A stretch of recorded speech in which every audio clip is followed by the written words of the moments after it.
everybody, Cori here. So we are back again with another year-end video, and this is our 2020 goals wrap-up. So at the beginning of the year, Sally, Crystal, and I made some bookish goals, and we sat down on Zoom together to see just how we did. Enjoy. Hi everybody! So we are back with another end of the year video, and at the beginning of 2020, we made a goals video. In the middle of 2020, we made a goals update video, trying to keep ourselves on track. So we're going to link those down below. But today, it's officially the end of 2020. We're going to see how we actually did on our full reading goals this year. So we each had 4 goals, I believe, that we wrote down, and a number. 4 goals and a number? 5 goals and a number. 5 goals and a number. 5 goals and a number. You're right. And we're just going to kind of go through one by one and see how we did. I'm nervous. But I'm going to start, and my first goal was to do the Book Riot Read Harder Challenge and to complete the entire thing. I did well. I didn't complete the entire thing, but there's 24 prompts and I did 18. Nice. So like I did quite a few of them, but the ones I didn't do were read a book about a cuisine you've never tried, which I was like tried to think of something for that and just couldn't figure it out. Read about climate change. I feel like some of the books I read this year probably had climate change in them, but I couldn't remember. A romance with a single parent, by or about a refugee, a picture book with a main character from a marginalized community, which would have been so easy to do, and I didn't. A middle grade not set in the US or the UK, and a literary magazine. Those are the ones I didn't do. Those are the ones you didn't do? Didn't do. Everything else I did. And again, I'll link down to the challenge down below if you guys want to check it out. How many were there in total? And how many? 24. And you did? I read 18. Oh, that's awesome. Sorry if I missed that in one of your earlier. No, it was good.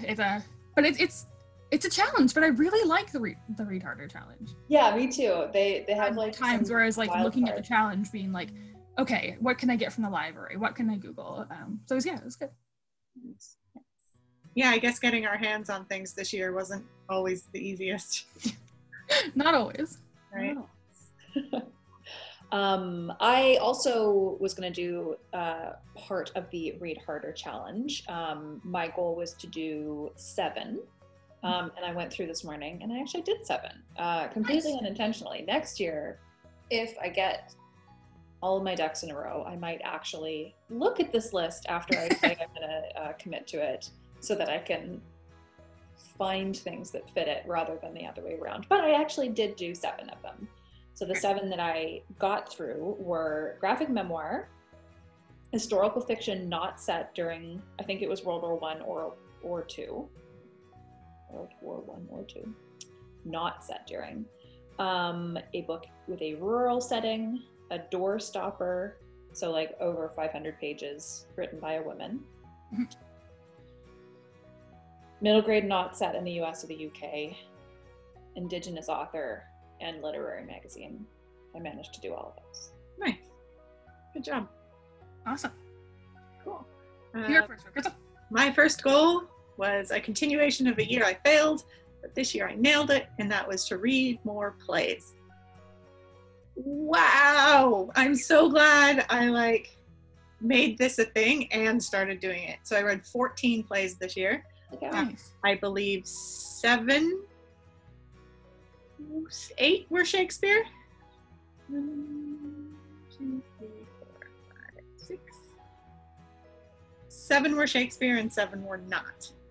So, do you guys want to run down? It's only 14. I could spit them out really fast. Yeah, no, maybe. Go for listing out if you want. From Shakespeare, I read As You Like It, Coriolanus, Love Labour's Lost, The Taming of the Shrew, Richard II, Henry IV, Part 1, and The Tempest, which was just one I watched recently. Well, I read it, and then I watched it with Christopher Plummer, which was amazing. Thank you, world, for streaming theater all through quarantine. And then non-ones, I read Our Town, A Raisin in the Sun by Lorraine Hansberry, and then most recently, The Sign in Sidney Brunstein's Window, also by Lorraine Hansberry. Cyrano de Bergerac, Amadeus, one called The Mountaintop, and Fiddler on the Roof. Mountaintop was really interesting. It was Martin Luther King Jr.'s last night before he was assassinated. So it's like a fictional tale of what it would have been like and the thoughts in his head if room service brought him coffee that night. And it's just a conversation he has with her. And it sounds like at the end in the live production, there would have been a lot of really good visual elements at the end that were like, showed the impact that he's actually had. And it was actually really interesting. I liked it a lot. Cool. So yeah, success. And I'm going to keep reading plays because they're amazing. So yeah, I'm pumped. Yeah. My next one was to read 12 classics. And really, guys, I really just squeaked in here at the end and read The Yellow Wallpaper because it's super short. Some of these, I don't know if they're old. I don't know if people would consider them classics, but I'm going to bomb through them. But I have Mysterious Mr. Quinn by Agatha Christie, Nemesis by Asimov, loving Asimov lately, by the way. Mrs. McGinty's Dead by Agatha Christie, which is my favorite one of Agatha Christie I've read so far. Viet by Charlotte Bronte, which I had never heard of and is great. It's the second Charlotte Bronte I've ever read. Journey to the Center of the Earth by Jules Verne. Cool. Les Mis. Whoa! God, towers are falling over. Pebble in the Sky by Asimov. Candide by Voltaire, which I hated. Invisible Man by Rolf Ellison. Narrative of the Life of Frederick Douglass by Frederick Douglass. Makes sense. The Yellow Wallpaper, which is great if you haven't read it. It's like 40 pages long. Fantastic. It's like one of the first feminist classics. Huh. And then I'm not going to tell you the last one because it's about another goal. So Okay. we did it. I snuck in there with 12 classics. Look at us go so far. So my second goal was to read 3 classics, and I didn't read a single one. Complete failure. Forgot about this one. Total wash. Didn't happen. These things happen. My next one is also a bit of a fail, Sally, so it's okay. And that was to read more recommended reads. My main recommended read was 100 Years of Solitude, which I literally gave back to the person because I'm like, I won't get to this. So at least I'm not holding on to someone's book. However, as it happens in the last couple weeks, I was having a conversation with a friend and a book came up and I was like, oh, that sounds up my alley. So I'm actually halfway through said recommended read via audiobook, and it's called West Side by W.M. someone. Sorry guys, look it up. But I was just telling Cori, it's a historical fiction fantasy dystopian in New York City in 1920, 1919 or something. And she is like a 30-ish year old private detective who only solves tiny mysteries. So it's like she's not out to solve murder or see who robbed a bank, but she's currently starting this case with the missing glove. And it's led to so much. And I like in this book, setup. the west side of New York City has been fenced off because it's the bad side and a lot of weird stuff happens. So it's like the rest of New York City is fine, except this really dark area, which is dangerous and, but it's interesting because that's the part of New York City we've been to. And I'm just like, oh, I know where you're talking about. This is creepy. But obviously we weren't there in 1920, but it's very atmospheric and I'm really enjoying it. So what did you say it was called, Crystal? I missed the title. It's called West Side. West Side. I'm gonna check that out. It sounds so cool. Yeah, it's the first in a series. There's already been a sequel, and it is by W.M. Akers, A-K-R-E-S. Yeah, very cool. So I kind of snuck in with that one, but it was completely unintentional. It's okay. It doesn't need to be intentional. That's my theory. I love this. Okay, so we're flying through them. My next goal was to read everything that N.K. Jemisin has written, and I did very well. There's 2 books I haven't read yet. One is the second book in the Dreambud duology, The Shadowed Sun, but I have the audiobook, I have the book. There's 10 days left in the month. I will be reading this before the end of the year. Nice. And the other one is called When Will There Be a Black Future Month, I believe it's called. I might have butchered that title slightly. I didn't get to that one. I had it from the library at one point, but I had to return it. So I don't know if I'll finish that one before the end of the year, but I've read everything else. That one's short stories, right? I believe it's like essays or short stories. Yeah. Yeah, I also didn't get to it from the library. Yeah, so I had it at one point and just never happened. But I think all but one is pretty good. Yeah, excellent job. Yeah, that's really good. And still one of my all-time favorite writers, so good stuff. I somehow ended up with 2 copies of the 5th season. What's the name of the 5th season? You have my but copy? Somebody has my copy. I don't have your copy. I know where both mine came from, but Okay. I have 2 of the exact same edition. So I'm making my boyfriend read it with me over the holidays, even though he is not a sci-fi guy. And I'm not a huge sci-fi reader either, but we're both gonna try. It feels very fantasy though. What? It feels very fantasy. Okay. That also doesn't appeal to him, but I'm making him do it anyways. It's great. That'll be fun though, Sally. That's a nice little thing to do together. Yeah. When it's something that's stepping side all day. not in your usual circle of books that you read. Yeah. Branching out together. How nice.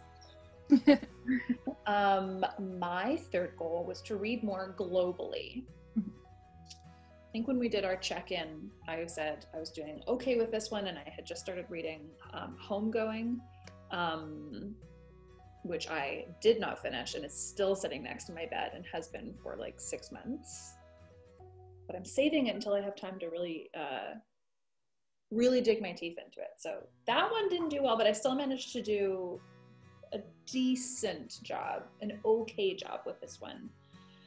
Read books from France, Japan, Ireland, Canada, Malaysia, and 2 that were about, I think technically they were both set in, well, one was set in the States and one was set in like fantasy Mexico, but they both dealt with like Mexican folklore. That's amazing, Sally. That's really good. So must have been some cool titles. Do you want me to run through the titles? Kind of, yeah. And okay, so for France, I did The Runaway Princess, which was a very strange children's graphic novel that was like, it had some like interactive elements. Like it would be like, all of a sudden it would stop and be like, you need to like help the princess through this maze or something, and then there'd be a maze and I'd be like, I'm pretty sure there's no solution to this maze, like I'm not stupid, I don't think this maze works.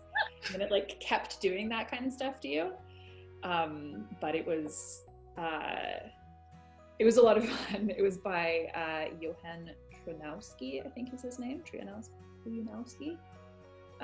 It was a translation obviously, but he is Leon, I think. Japan, I read Tokyo Soul, that Cori lent me. Cool. One. Still haven't read the second one. Ireland, I did the Tana French ones. I read 3 from Tana French. That's kind of a cheat because she actually is American, but she lives in Ireland and has for quite some time, and all of her books are set in Ireland. I'll buy it. Decide for yourselves if you think that one counts. Canada, I read 2 by Cherie Dameline and 1 by David A. Robertson, who was one of our OwlCrate Junior picks for the month.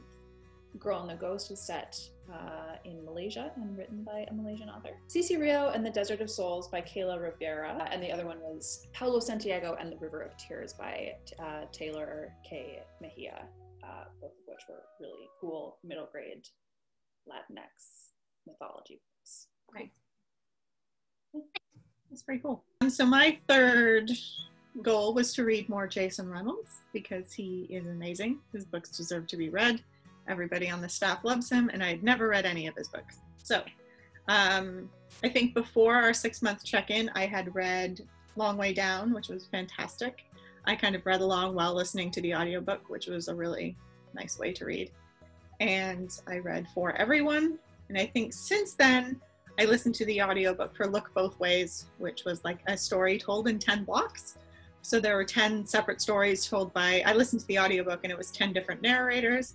And they were all such lovely stories about, you know, that feel of growing up in a neighborhood and going to the school with all of these kids, but they're also all separate stories that kind of intertwine because you live in this 10 block radius.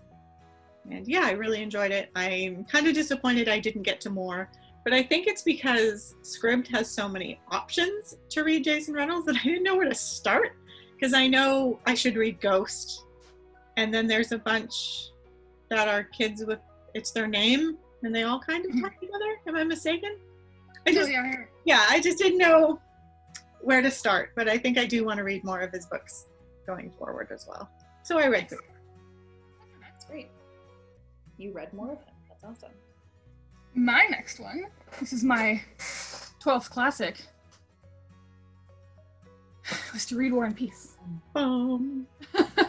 Which is a book I've been meaning to read since 2014. Pre-2014, but I got this book in 2014. It was a gift for Christmas from Karina in 2014. And I finally read it. And it was good. It was like better than I thought it was going to be. Because several times I've gotten up to like a page 120, which is like this far into the book. So, and I just never could never get past there. And I finally did it. Nice. I enjoyed it. Interestingly enough, it's kind of set almost during the same time as Les Mis, Napoleonic War era. I think I liked the peace bits more than the war bits, but it was a worthwhile read. I'm finally so glad that I finally can like move this off my TBR shelf that I just stared. Now it's on my red shelf, and thank goodness for that. Got through a couple big chunky classics this year, slowly but surely. Hi, girl. That's awesome. My fourth goal is to read more Backlist middle grade. Looking back at the June check-in, I hadn't done any of that yet, but said I would dive into some Kate DiCamillo. Didn't do it. But I did read The One and Only Ivan, and I reread books 1 and 2 of the Nevermore series. So not a total failure, definitely room for improvement. And I loved The One and Only Ivan. I can't believe it took me as long as it did to read, or to finally get to it. But what a lovely, sad story. Yeah. What an elephant. I loved it. Speaking of the Napoleonic War, in my next challenge was to finish my buddy read of The Count of Monte Cristo. This is my favorite book of all time. I've read it 10 times at least. I've lost track. I just keep saying 10 because whatever. But my friend and I was inspired last year by a post I saw on Reddit about War and Peace, where there's like 360-ish chapters in War and Peace, and they conquered a classic by reading a chapter a day. So my friend and I were going to buddy read a chapter of a day of Count of Monte Cristo. It would have taken like 4 months, but we got busy. So when this year started, I'm like, we're finishing this. And we ended up pulling in a third person to read it with us. We did it together. So it was so nice to share an absolute favorite with 2 friends who also really enjoyed it. And it was interesting because I was reading my English translated version. One of them was reading it in French and one of them was reading it in Spanish. So it was really interesting to like, I kind of liked some of the Spanish names a little better. But it was good. And so my fourth goal was to finish reading that and to also read Dune as like a chapter of a day challenge, but Dune just didn't happen. So it's still on the list, but it's been a year of mood reading, and as I'm sure we can all relate to. So yeah, I like my attention span that was just shot. Like I also attempted Dune at some point, or at least like reading along with a friend who was reading it out loud, and it's like I truly can't process this. Like it's just getting stopped like here. And I think if it wasn't for audiobooks this year, I would have done very little reading. Yeah. Yeah. I have a follow-up to this when we talk about our like numbers goal. Okay. Cool. So my last one was Pop Sugar Challenge. They had like a 2020 challenge that was just about prompts of books that feature like the word 20 in the title. And this is another one where I completely forgot about it and then this morning I was like, okay, let's see if I've done this. And I've done 8 of the 10, which is surprising. I think the only ones I haven't done were, so the ones I have done, those are more interesting, is a book by an author who has written more than 20 books, Jim Butcher. A book with more than 20 letters in the title, 10 Things I Hate About Pinky. A book published in the 20th century. A many. Book with a main character in the 20s. Many. Let's see what other ones. A book written by the author in the 20s. I went with Roshni Chokshi for that one. A book with a character with a vision impairment. I don't remember what it was. I knocked it off. I don't remember who it was. Oh, I remember who it was, but we won't talk about that series here. Book set in Japan. Done, easy, multiple, and a book set in the 1920s, which was The Lonely Hearts Hotel. Oh, cool. So there was a book from a series with more than 20 books in it, which nope, didn't do that. It's a long series. And a book with 20 or the number 20 or the word 20 in the title. Didn't. Yeah, we talked about Buddy reading Catch 22, all 3 of us. Oh yeah. Which would have counted, but no. Didn't happen. Oddly enough, of that 2020 list, I read a book from a book series that's more than 20 books long. I mean, I didn't read all 24 of them, or 25, but the 25th book came out earlier last year, and I read it in January. There you go. That's a long series. I'm like, how many of those could there possibly be? But anyways, not what we're talking about. Sorry. It's good. And my final one was to read more nonfiction, which I didn't do a great job of. I'm just going through my list and I'm realizing that I actually read like 3 graphic memoirs, which I guess counts as nonfiction. So those 3 were French Milk by Lucy Knisley, which is one of many graphic memoirs that she's done. She has a lot in her catalog of like very specific time periods of her life. So this was when she was 20-ish. She went to Paris for, I think, the summer or like an extended period of time with her mom. She moved there for a few months. And then I also did Stepping Stones, which was a snippet memoir of her childhood. Mouse, I read the first one. And one that I included on my best of the year, which was Good Talk by Mira Jacob. So those are all graphic memoirs. The only other one that would fit into this category is one that I didn't finish, but absolutely was so intrigued by and will get back to eventually, and that was The Feather Thief by Kirk Wallace Johnson. And it's the story of like the black market for exotic feathers and how they get used for fishing lures, which sounds like how could that be a story? But it's like such a story, and it goes back so far to like when like Darwin and his contemporaries were first discovering all of these bird species, and cataloging them and bringing them back to England mostly. And then it was like they became a fashion thing that like led to the extinction of a ton of birds, and like they're in museums, but it's such a cool story. I first heard of it because there was I think a This American Life story about it, and I think the book came out after that, but it's the same guy who wrote the book.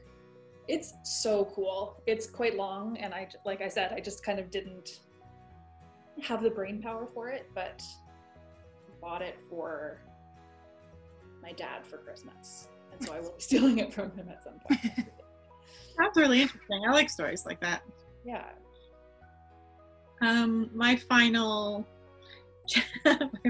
challenge was to read these 3 dinosaur books that have been sitting on my desk for years because I'm obsessed and super interested, but I did not read a single one of these books.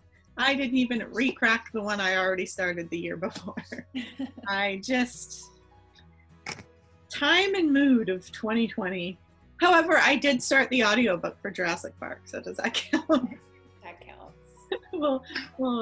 Yeah. I didn't finish it, and I intend to.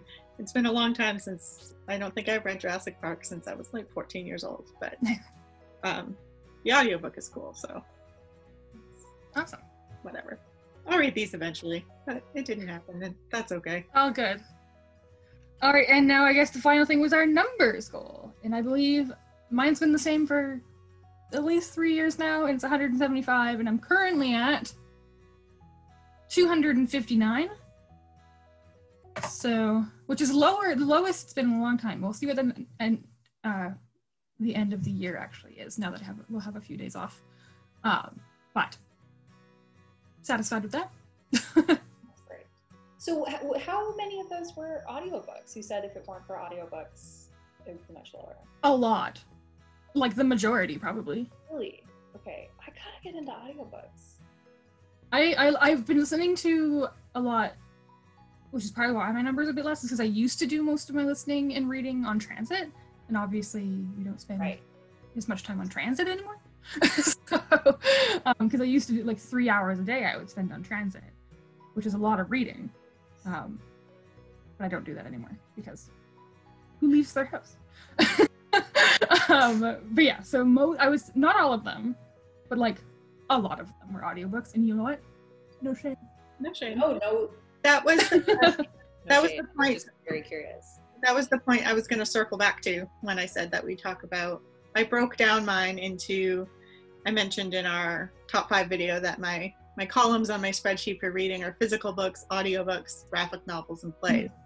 And 39 of my 105 books were audiobooks, and 19 were physical. But I guess I also did the other math. If I took the 14 plays I read and added it to my physical, that's like 33.